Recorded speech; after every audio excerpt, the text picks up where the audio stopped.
ഈശനെ ദർശിക്കാതെ നേരെന്താണെന്നറിയില്ല. നേരിട്ടീശനെ ദർശിക്കാതെ നേരെന്താണെന്നറിയില്ല. എല്ലാം ഈശ്വരനെന്നറിയാതെ അല്ലലൊടുക്കാൻ വഴിയില്ല. അല്ലലൊടുക്കാൻ വഴിയില്ല. ഹരിയോ ഹരിയോ ഹരിയോ ഹരിയോ ഹരിയോ ഹരിയോ ഹരിയോ ഹരിയോ ഹരിയോ ഹരിയോ ഹരിയോ ഹരിയോ.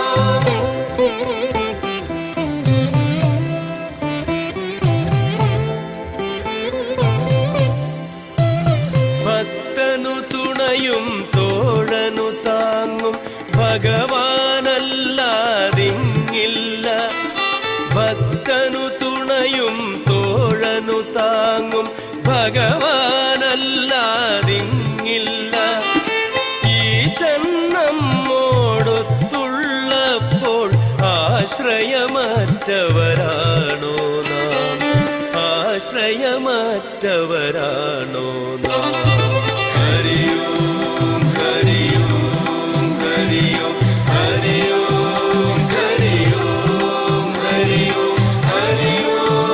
ഹരിയോ ഹരിയോ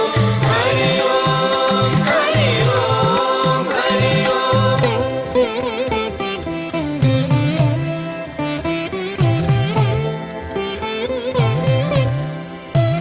ഹരിയുടെ കാലിൽ വീഴാതാർക്കും പരിതാപാഗ്നി ശമിക്കില്ല. ഹരിയുടെ കാലിൽ വീഴാതാർക്കും പരിതാപാഗ്നി ശമിക്കില്ല.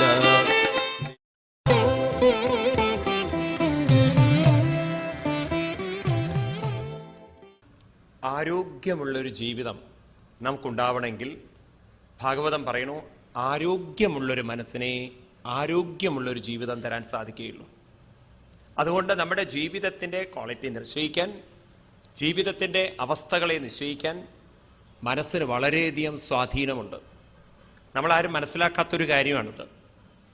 അപ്പോൾ നിങ്ങളുടെ മനസ്സിൻ്റെ കഴിവുകളും അറിവുകളും ശക്തികളും എത്രയുണ്ടോ അതിനനുസരിച്ചിട്ടായിരിക്കും നിങ്ങളുടെ ജീവിതാനുഭവങ്ങൾ. അതുകൊണ്ടാണ് നമ്മൾ ഒരേ അനുഭവത്തെ പലരും കാണുന്നത് ഒരു രീതിയിലാണോ? ആണോ?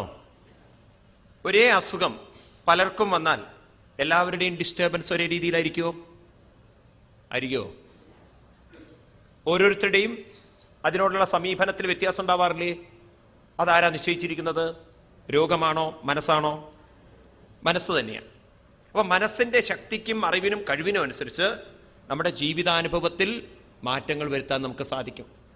അതുകൊണ്ട് നമ്മുടെ പൂർവികന്മാർ പറഞ്ഞു, നമ്മുടെ ജീവിതത്തിൻ്റെ ഉയർച്ചയും താഴ്ചയും നിശ്ചയിക്കുന്നത് ആരാണ്?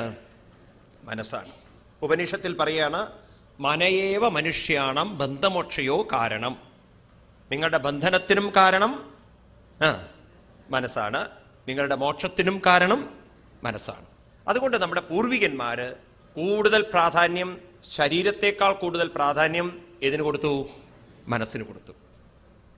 ഒരിക്കലൊരു ക്ലാസ്, MBA ക്ലാസ് നടന്നുകൊണ്ടിരിക്കുകയാണ്. അപ്പോൾ ഒരു പ്രൊഫസർ കുട്ടികൾക്കത് മനസ്സിലാക്കി കൊടുക്കാൻ വേണ്ടിയിട്ട് അദ്ദേഹം ക്ലാസ്സിലേക്ക് വരുമ്പം ഒരു ഗ്ലാസ്സുമായിട്ട് വന്നു.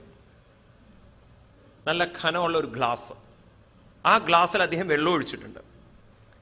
എന്നിട്ട് അദ്ദേഹം തൻ്റെ ലെക്ചർ തുടങ്ങിയത് ഇങ്ങനെയാണ്. ആ ഗ്ലാസ് എടുത്തിട്ട് ഇങ്ങനെ വെച്ചിട്ട് പറഞ്ഞു, കാണിച്ചിട്ട് പറഞ്ഞു, ഇതുപോലെ കാണിച്ചിട്ട് പറഞ്ഞു, ഇതിനെത്ര വെയിറ്റ് ഉണ്ടാവുമെന്ന്. ഓരോ കുട്ടികൾ പറഞ്ഞു, ഓരോ രീതിയിൽ ഉത്തരം പറഞ്ഞു. ഒരാൾ പറഞ്ഞു 50 ഗ്രാം ഉണ്ടാവും, വേറൊരാൾ പറഞ്ഞു 100 ഗ്രാം ഉണ്ടാവും, വേറൊരാൾ പറഞ്ഞു 150 ഗ്രാം ഉണ്ടാവുമെന്ന്. ഉടനെ അദ്ദേഹം പറഞ്ഞു, അതെനിക്കും അറിയില്ല എത്ര എന്നുള്ളത്, എത്രയാണ് അതിൻ്റെ വെയിറ്റ് എന്നുള്ളത്. പോട്ടെ, അതൊരു പക്ഷെ തൂക്കി നോക്കേണ്ടി വരും. ശരി, ഞാൻ ഈ ഗ്ലാസ് ഇങ്ങനെ എടുത്ത് കുറച്ച് നേരം പിടിച്ചു നിന്നാൽ എന്തായിരിക്കും അവസ്ഥ ഉണ്ടാവുക? കുറച്ച് നേരം ഇങ്ങനെ ഗ്ലാസ് പിടിച്ചു നിന്നാൽ കൈ കടയും. കുട്ടികൾ ചോദിച്ചു, അതിലിപ്പോൾ എന്താ അത്ര ചിന്തിക്കാനുള്ള? കൈ കടയില്ലേ? കൈ വേദനിക്കില്ലേ? അപ്പം അദ്ദേഹം ചോദിച്ചു, ഞാനൊരു മണിക്കൂർ നേരം ഇങ്ങനെ പിടിച്ചു നിന്നാലോ? കൈ കൂടുതൽ നേരം കഴിയും, വേദനിക്കും. അപ്പൊ അദ്ദേഹം ചോദിച്ചു, ഞാനൊരു ദിവസം മുഴുവൻ ഗ്ലാസ് ഇങ്ങനെ പിടിച്ചു നിന്നാലോ? അപ്പൊ കുട്ടികൾ പറഞ്ഞു, എന്നാ നന്നായി. അപ്പൊ ചോദിച്ചു, എന്താ അങ്ങനെ നിങ്ങൾ ഉത്തരം പറഞ്ഞത്? അതായത് അങ്ങയുടെ കൈ മരവിക്കും. അങ്ങയുടെ കൈ മരവിച്ചിട്ട് ഒന്നും ചെയ്യാൻ പറ്റില്ല. പിന്നെ അങ്ങയെ കൊണ്ടുപോകേണ്ട ഒരു ഹോസ്പിറ്റലിൽ അങ്ങ് 2 ദിവസം അഡ്മിറ്റ് ആവും. ഞങ്ങൾക്ക് 2 ദിവസം ഫ്രീ ആയി, കാരണം അങ്ങ് കോളേജിൽ വരില്ലല്ലോ, ഞങ്ങൾ ഫ്രീ ആയില്ലേ, അതുകൊണ്ടാണ് നന്നായി എന്ന് പറഞ്ഞത്. അപ്പം അദ്ദേഹം പറഞ്ഞു, നിൽക്കട്ടെ, ഞാൻ ചോദിക്കട്ടെ ഈ ചോദ്യം. ഞാൻ വൈകുന്നേരം വരെ പിടിച്ചു നിൽക്കുമ്പോൾ, ഞാൻ 1 മണിക്കൂർ നേരം പിടിച്ചു നിൽക്കുമ്പോൾ, വൈകുന്നേരം വരെ പിടിച്ചു നിൽക്കുമ്പോൾ ഈ ഗ്ലാസിന് ശക്തി കൂടുന്നുണ്ടോ? ഗ്ലാസ് അത് തന്നെ അതേ വെയിറ്റ് തന്നെയല്ലേ? അതിന്റെ വെയിറ്റ് കൂടുന്നുണ്ടോ? ഉണ്ടോ? ഇല്ല. പിന്നെ ഇങ്ങനെ എനിക്ക് വേദന കൂടി വരുന്നത്? ഒരേ വെയിറ്റുള്ള സാധനം ഞാൻ കൂടുതൽ നേരം പിടിക്കുമ്പോൾ എനിക്ക് ഇങ്ങനെ കൂടുതൽ നേരം വേദന വരുന്നത്? അത് ഗ്ലാസ് അല്ല നിശ്ചയിക്കുന്നത്, അത് എൻ്റെ കൈകളാണ് നിശ്ചയിക്കുന്നത്, അല്ലേ? ഇതുപോലെ നമ്മുടെ ജീവിതത്തിൽ മനസ്സാകുന്ന കൈ അനുഭവങ്ങളാകുന്ന ഗ്ലാസിനെ പിടിക്കുമ്പോൾ ഗ്ലാസിന്റെ വെയിറ്റ് ഒരുപോലെ എന്നതുപോലെ അനുഭവങ്ങൾ എല്ലാവർക്കും തുല്യമാണ്. അത് നിങ്ങൾ എത്ര നേരം പിടിച്ചു വെക്കുന്നു അതിനനുസരിച്ച് നിങ്ങളുടെ മനസ്സ് തളർന്നിരിക്കും. അപ്പം നിങ്ങൾക്ക് അറിഞ്ഞിരിക്കണം അതിനെങ്ങനെ മാനേജ് ചെയ്യണമെന്ന്. അപ്പോൾ ഉടനെ അദ്ദേഹം ചോദിക്കുകയാണ്, ശരി, അപ്പൊ എൻ്റെ കൈയുടെ വേദന മാറ്റാൻ ഞാൻ എന്താ വേണ്ടത്? ആ ഗ്ലാസിനെ താഴേക്ക് ഇടണം. ഇതുപോലെ നമുക്ക് അറിഞ്ഞിരിക്കണം, നമ്മുടെ മനസ്സിനെ തളർത്തുന്ന, നമ്മുടെ മനസ്സിനെ ദുഃഖിപ്പിക്കുന്ന, നമ്മുടെ മനസ്സിനെ അവശമാക്കുന്ന ചിന്തകളെ വിടാനുള്ള ഒരു കഴിവ് കൂടെ നമുക്ക് നേടിയെടുക്കാൻ സാധിച്ചാൽ ഇത് തന്നെയാണ് ഭാഗവത മുക്തി എന്ന് പറയുന്നത്. അപ്പൊ നമുക്ക് പിടിക്കാൻ നമുക്ക് സാധിക്കുന്നുണ്ട്, പക്ഷെ നമുക്ക് വിടാൻ പറ്റുന്നില്ല. അപ്പൊ അതിൽ നിന്ന് നമ്മുടെ മനസ്സിനെ പുറത്തേക്ക് കൊണ്ടുവരണമെങ്കിൽ അതിന് നമുക്ക് ആധ്യാത്മികമായ ശക്തി ആവശ്യമുണ്ട്. കപിലൻ പറയുന്നു, അമ്മേ 3 ശക്തികൾ ആവശ്യമുണ്ട്. ഏതൊക്കെ? ഭക്തിജ്ഞാന ജ്ഞാനവൈരാഗ്യയുക്തേന ഭക്തിയുക്തേന താത്മനാം പരിപശ്യതി ഉദാസീനം പ്രകൃതിം ചഹദോജസം. എന്തെല്ലാം വേണം? ഭക്തി വേണം, ജ്ഞാനം വേണം, വൈരാഗ്യം വേണം. അപ്പം ഭക്തി എന്ന് പറയുന്നതുകൊണ്ട് കപിലൻ അർത്ഥമാക്കിയിരിക്കുന്നത് ഇന്നലെ നമ്മൾ അവിടെ പറഞ്ഞു, സൂചിപ്പിച്ചു വെച്ചു. എന്താണത്? ദേവാനം ഗുണലിംഗാനാം അനുശ്രവികർമ്മണം സത്വയേവേക മനസോ വൃത്തി സ്വാഭാവികീതുയാ അനിമിത്ത ഭാഗവതി ഭക്തി സിദ്ധേർഗരീയസി. നമ്മുടെ ഇന്ദ്രിയങ്ങൾ സ്വാഭാവികമായിട്ടും, ദേവന്മാരെന്ന് പറഞ്ഞാൽ ഇന്ദ്രിയങ്ങൾ സ്വാഭാവികമായിട്ടും ഓരോരോ കാണുക, കേൾക്കുക, രുചിക്കുക, മണക്കുക തുടങ്ങിയ അതിൻ്റെ അനുഭവങ്ങളിലേക്ക് പോയിക്കൊണ്ടേയിരിക്കും. നിങ്ങൾ കണ്ണു തുറന്നിരിക്കുന്ന സമയത്ത് നിങ്ങളുടെ കാഴ്ചകളെ നിയന്ത്രിക്കാൻ നിങ്ങൾക്ക് സാധ്യമല്ല. എല്ലാ ശബ്ദകോലാഹലങ്ങളും ചെവികൾ കേൾക്കാൻ ബാധ്യസ്ഥമാണ്. ഇതുപോലെ ഇന്ദ്രിയങ്ങൾ അലഞ്ഞു തിരിയുമ്പോഴും നാം എന്ത് ചെയ്യണം? അതിൽ നിന്നും നമ്മുടെ മനസ്സിനെ എങ്ങോട്ട് കൊണ്ടുവരണം? ഭഗവാനിലേക്ക് ശ്രദ്ധ തിരിക്കാൻ നമുക്ക് സാധിച്ചാൽ, അല്ലെങ്കിൽ നമ്മുടെ മനസ്സ് പറയാണ് ഈ അനുഭവങ്ങളൊക്കെ എനിക്ക് സാധ്യമാക്കി തീർക്കുന്നത് ഭാഗവതി ആരാണ്? ഭഗവാനാണെന്ന ബോധം നമ്മുടെ ഉള്ളിൽ വെച്ചു കഴിഞ്ഞാൽ, ആ ബോധത്തിലേക്ക് നമ്മുടെ ശ്രദ്ധ തിരിക്കാൻ സാധിച്ചു കഴിഞ്ഞാൽ ഇതിനെയാണ് ഭക്തി എന്ന് പറയുക. വളരെ ശ്രദ്ധിക്കണേ, ശങ്കരാചാര്യസ്വാമികൾ ഭക്തിക്ക് നിർവചനം ചെയ്തത് ഇത്തരണത്തിൽ നമ്മൾ ശ്രദ്ധിക്കേണ്ടതാണ്. ശങ്കരാചാര്യസ്വാമികൾ ഭക്തി എന്ന് പറയുന്നത് എന്നെ സംബന്ധിച്ച് ഞാൻ വളരെ ഉൾക്കൊണ്ടിട്ടുള്ളൊരു കാര്യം ഞാൻ വളരെ വ്യക്തമായി പറയണേ. അദ്ദേഹം വിവേക ചൂടാമണി എന്ന് പറയുന്ന അദ്ദേഹത്തിൻ്റെ കൃതിയിൽ എഴുതി വയ്ക്കും, സ്വസ്വരൂപ അനുസന്ധാനം ഭക്തി എന്നാണ്. ആ പ്രയോഗം അങ്ങനെയാണ്. ഇതൊരു ക്ഷേത്രവുമായി ബന്ധപ്പെട്ടതല്ല, ഒരു വിഗ്രഹവുമായി ബന്ധപ്പെട്ടതല്ല. സ്വസ്വരൂപ അനുസന്ധാനം. എങ്ങോട്ടാണ് ശ്രദ്ധ തിരിക്കുന്നത്? മനസ്സിലാവില്ലേ ശബ്ദം? എങ്ങോട്ടാണ് ശ്രദ്ധ തിരിക്കുന്നത്? നമ്മളിലേക്ക് തന്നെയാണ്. അപ്പൊ നമ്മുടെ മനസ്സിന് ഓരോ കാര്യങ്ങളെയും ഗ്രഹിക്കണമെങ്കിൽ ഈ ശരീരത്തിൽ ആരുടെ സാന്നിധ്യം ഉണ്ടായിരിക്കണം? ഭഗവാന്റെ സാന്നിധ്യം ഉണ്ടായിരിക്കണം. ആ ഭഗവത് സാന്നിധ്യത്തിലേക്ക് അനുസന്ധാനം, നമ്മുടെ മനസ്സിനെ അനുസന്ധിപ്പിക്കാൻ നമുക്ക് സാധിക്കുകയാണെങ്കിൽ, ശ്രദ്ധ തിരിക്കാൻ നമുക്ക് സാധിക്കുകയാണെങ്കിൽ, ഉറപ്പിക്കാൻ നമുക്ക് സാധിക്കുകയാണെങ്കിൽ അതിനെ എന്ത് വിളിക്കണം? ഭക്തി എന്ന് വിളിക്കണം.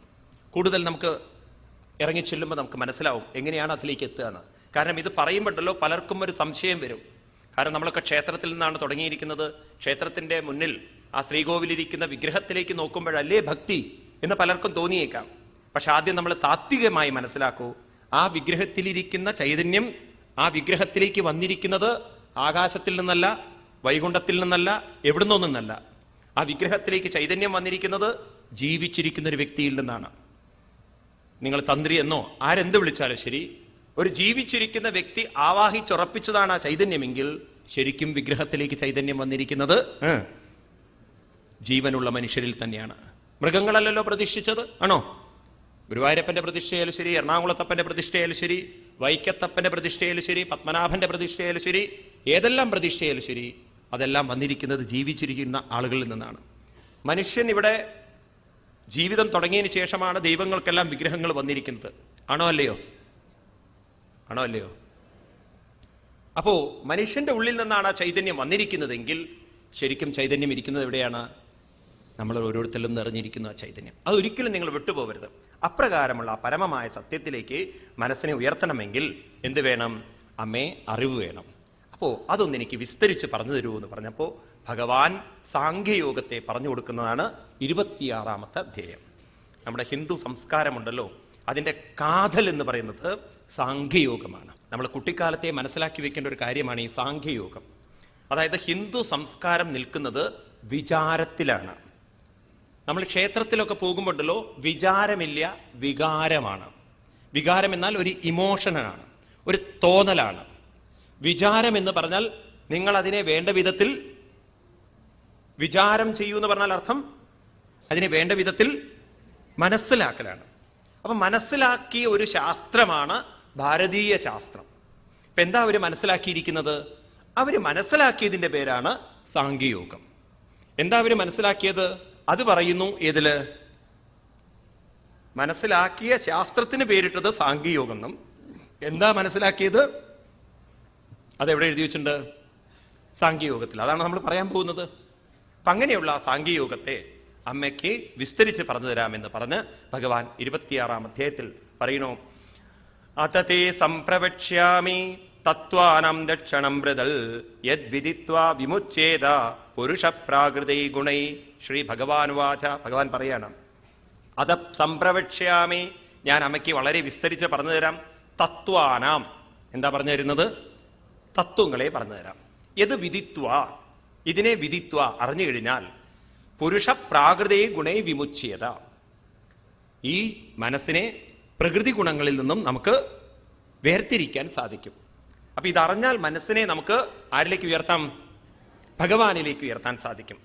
ജ്ഞാനം നിശ്രേയസാർത്ഥായ പുരുഷസ്യ ആത്മദർശനം യഥാഹുർ വർണ്ണയേ തത്വേ ഹൃദയഗ്രന്ഥിഭേദനം.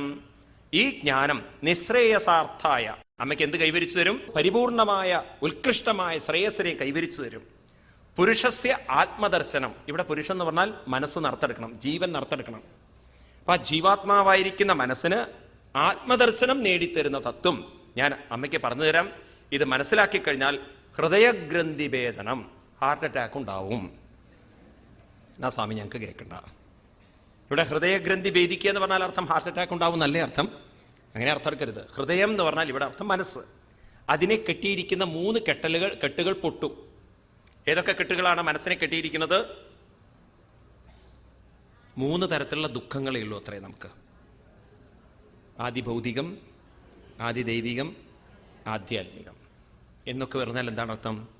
ഒന്ന് ശരീര സംബന്ധമായത്, ഒന്ന് ശരീരവുമായി ബന്ധപ്പെട്ട വ്യക്തികളുമായി ബന്ധപ്പെട്ടത്, 3 ശരീരവുമായി ബന്ധപ്പെട്ട വസ്തുക്കളുമായി ബന്ധപ്പെട്ടത്. ഇത്രയും നമുക്ക് താപങ്ങളുള്ളൂ. ഇതിനപ്പുറം ഒന്നും നിങ്ങൾക്ക് ഉണ്ടാവില്ല. നിങ്ങൾ ഇരുന്ന് ചിന്തിച്ചു നോക്കൂ. അല്ല സ്വാമി, എനിക്ക് വീടിനെ കുറിച്ചൊരു പ്രശ്നമുണ്ട്, അത് വസ്തുവല്ലേ? എനിക്ക് എൻ്റെ ഭർത്താവിൻ്റെ വീട്ടുകാരെ കുറിച്ച് വ്യക്തികളല്ലേ? അല്ല സ്വാമി, എനിക്ക് എൻ്റെ മുട്ടിനെ കുറിച്ച് ശരീരമല്ലേ? ഇതിനപ്പുറം ഒന്നും നിങ്ങൾ ചിന്തിക്കോ? റേഞ്ചിൽ സാധ്യമല്ല. ഇനി അതിനപ്പുറമൊന്നും നിങ്ങൾക്ക് തോന്നാൻ സാധ്യവുമില്ല. മനുഷ്യന് എന്ത് വേണം തോന്നാം. ഇതൊക്കെ ഒരു തോന്നൽ തന്നെയാണ്, സംശയമില്ല. അതുകൊണ്ട് എന്താണ്? ബന്ധനങ്ങളിൽ നിന്ന് മനസ്സിനെ മുക്തമാക്കാം. എന്നിട്ട് പറയുന്നു, ഇനി ശ്രദ്ധിക്കണേ. അനാദിരാത്മാ പുരുഷോ നിർഗുണ പ്രകൃതേ പരാം പ്രത്യഗ്ധാമസ്വയം ജ്യോതി വിശ്വം യേന സമന്വിതം. ആദ്യം അമ്മയ്ക്ക് മനസ്സിലാക്കി കൊടുക്കുന്നത് അനാദി. അനാദി എന്ന് പറഞ്ഞാൽ ആദിയില്ലാത്ത, ആദിയും അന്തവുമില്ലാത്ത, തുടക്കമില്ലാത്ത എന്ന് പറഞ്ഞാൽ എന്നും ഇവിടെ ഉള്ളതായ ആത്മാ. ആരെയെ ചൂണ്ടിക്കാണിക്കുന്നത്? ആത്മാവ്. അത് തന്നെയാണ് പുരുഷൻ. ഈ പുരിയിൽ ശയിക്കുന്ന ഈശ്വരൻ അത് തന്നെയാണ്. നിർഗുണ, ഗുണാതീതനാണ്. പ്രകൃതേ പര, പ്രകൃതിക്കും പരനാണ്. പ്രകൃതി എന്ന് പറഞ്ഞാൽ ഇവിടെ അർത്ഥം, ഇവിടെ ശരീരം പ്രകൃതിയാണ്, മനസ്സും പ്രകൃതിയാണ്, അതിനെല്ലാം അതീതനാണ് അദ്ദേഹം. പ്രത്യഗ്ധാമ, തൻ്റെ ധാമത്തിൽ അങ്ങനെ അദ്ദേഹം നിറഞ്ഞിരിക്കുന്നു, പൂർണ്ണനായിട്ടിരിക്കുന്നു. സ്വയം ജ്യോതി, ചൈതന്യമാണ്. വിശ്വം യേന സമന്വിതം, ആ ഒരു ചൈതന്യമുള്ളത് കൊണ്ടാണ് ഈ വിശ്വം മുഴുവൻ പ്രകാശമായിട്ട് എല്ലാവർക്കും അനുഭവിക്കാൻ സാധിക്കുന്നത്. അപ്പൊ ആദ്യം നമ്മുടെ ശ്രദ്ധ കൊണ്ടുപോകുന്നത് ലോകത്തിലേക്കല്ല. എവിടുന്നാ തുടങ്ങുന്നത്? ഏതൊരു ശക്തി ഉള്ളത് കൊണ്ടാണോ നിങ്ങളുടെ കണ്ണിനും കാതിനും ഈ ലോകത്തെ കാണാനും അനുഭവിക്കാനും സാധിക്കുന്നത്, ആ ഉള്ളിൽ നിറഞ്ഞിരിക്കുന്ന ചൈതന്യത്തെയാണ് ഏത് ശബ്ദം ഉപയോഗിച്ചത്? പുരുഷൻ. ഇവിടെ പുരുഷൻ എന്ന ശബ്ദം ഉപയോഗിക്കുന്നത്. ഞാൻ ഇതിലേക്ക് കടക്കുന്നതിന് മുമ്പ് ഈ സാഖ്യയോഗത്തിൻ്റെ ചില കാര്യങ്ങൾ പറഞ്ഞിട്ട് നിങ്ങളോട് ഇതിലേക്ക് കടക്കുകയായിരിക്കും നല്ലത്. കാരണം പരിചയം ഉണ്ടാവില്ലല്ലോ പലർക്കും. സാഖ്യയോഗം എന്ന് പറയുന്നത് ഭാരതത്തിൽ ആദ്യമായി അവതരിപ്പിച്ച ഋഷീശ്വരന്മാർ ആരാന്നുള്ളത് വ്യക്തമല്ല, എങ്കിലും ഈശ്വര കൃഷ്ണൻ എന്ന് പറയുന്ന ഒരാളാണ് അത് പ്രചരിപ്പിച്ചത്. ആ ഈശ്വര കൃഷ്ണൻ പറഞ്ഞിരിക്കുന്ന, ഈശ്വര കൃഷ്ണൻ എന്ന് പറഞ്ഞാൽ നമ്മൾ ശ്രീകൃഷ്ണ ഭഗവാൻ അല്ലേ, ആ ഋഷിയുടെ പേര് ഈശ്വര കൃഷ്ണൻ ആയിരുന്നു. അദ്ദേഹത്തിൻ്റെ കാലശേഷം അത് ആളുകൾ കൈകാര്യം ചെയ്യുന്നത് അവഗണിക്കപ്പെട്ടതുകൊണ്ട് പിന്നീടാണ് കപില ഭഗവാൻ വന്ന് അതിനെ വീണ്ടും ഉണർത്തുന്നത്. 6 ദർശനങ്ങളിൽ, ഷഡ് ദർശനങ്ങളിൽ ഒരു ദർശനമാണ് ഏത്? സാഖ്യം എന്ന് പറയുന്നത്. അപ്പൊ സാഖ്യം എന്നുള്ള ശബ്ദം കൊണ്ട് തന്നെ മനസ്സിലാവും സംഖ്യയുമായി ബന്ധപ്പെട്ടതാണ്. സാഖ്യം സംഖ്യയുമായി ബന്ധപ്പെട്ടതാണ്. എന്താ സംഖ്യ എന്ന് പറഞ്ഞാൽ? എണ്ണവുമായി ബന്ധപ്പെട്ടതാണ്. അപ്പൊ നമ്മുടെ ഋഷീശ്വരന്മാര് ഏതോ കാര്യങ്ങളെയൊക്കെ എണ്ണി തിട്ടപ്പെടുത്തിയിട്ടുണ്ട്. The counted something. അതെന്താ നമ്മൾ പഠിക്കാൻ പോകുന്നേ ഉള്ളൂ.